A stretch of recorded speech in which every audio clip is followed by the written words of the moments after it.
जी अस्सलाम वालेकुम वीवर्स, 5:10 हो गए हैं। ये मैं दूध लेने शॉप की तरफ जा रही हूँ। ये गली में जंगला लगा हुआ है, दोनों तरफ ना गेट लगाए हुए हैं लोगों ने।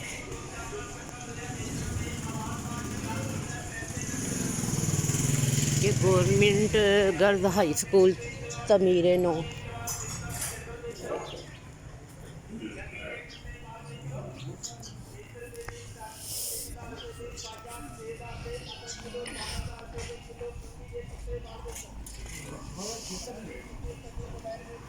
इतनी सर्दी में भी लोगों ने फर्श धोए हुए हैं।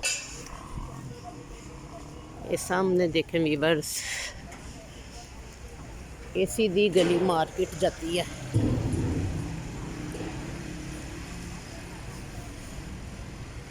ये ब्यूटी सैलून है कोई। ले वीवर्स, मैं दूध की दुकान के पास आ गई।